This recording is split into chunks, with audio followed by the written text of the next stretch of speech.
공짜인 줄 알았다. 갯벌은 오랫동안 값이 없는 땅이었다. 사고 팔리지 않으니 장부에는 영원으로 적혔고 영원이니 메워도 손해가 아니라고 여겨졌다. 그런데 어느 날 누군가 물었다. 정말 영원인가? 갯벌이 우리 대신 해주는 일에 청구서를 써보면 도대체 얼마가 나올까? 오늘 갯벌의 진짜 값을 계산한다. 시장 가격이 없다는 것과 가치가 없다는 것은 다르다. 공기에 가격표가 붙어있지 않다고 공짜가 아니듯 갯벌이 묵묵히 해온 정화와 방제, 탄소 흡수와 생명 부양에는 그저 시장이 값을 매기지 않았을 뿐이다. 그 안 매긴 값을 한번 계산해보자. 숫자는 사람을 멈춰 세웠다.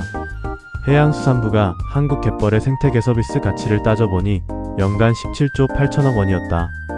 2020년 기준이다. 더 놀라운 건 그 변화다. 2013년 첫 평가 때보다 약 6배로 커졌다. 갯벌이 갑자기 부지런해진 게 아니라 우리가 그제야 탄소 흡수 같은 가치를 잴 줄 알게 된 것이다. 그러니 17조 8천억은 천장이 아니라 바닥이다. 잴수록 더 커지는 최소한의 값. 정직하게 말하자. 갯벌의 값은 하나의 숫자로 못 박을 수 없다. 측정 방법과 지역에 따라 폭이 크기 때문이다. 그래서 범위로 말하는 것이 옳다. 가장 간단한 항목인 탄소 하나만 떼어보자. 전 세계 갯벌은 해마다 최대 약 2,490만 톤의 이산화탄소를 땅속에 묻는다. 우리나라 갯벌만 따로 계산해도 해마다 최대 약 224만 톤이다. 보수적으로 가장 낮춰 잡으면 약 29만 톤. 진실은 그 사이 어딘가에 있다.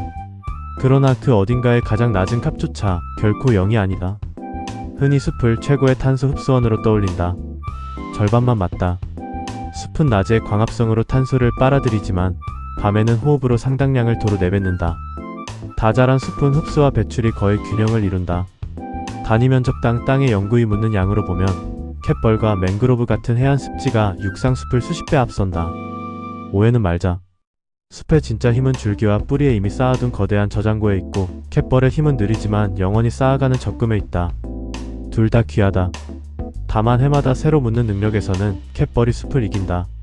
더 흥미로운 건 이 값이 추상이 아니라 실제 돈으로 바뀌기 시작했다는 점이다.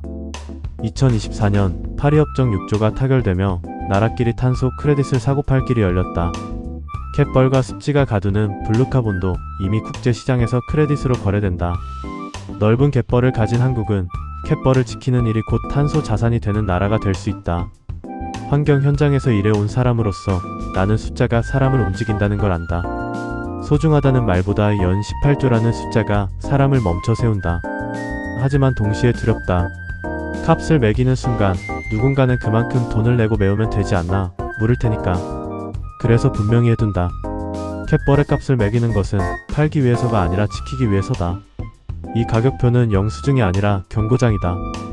갯벌의 값은 우리가 다 세기도 전에 이미 우리를 먹여 살리고 있었다. 그 값을 끝까지 정확히 셀 수는 없을지 모른다.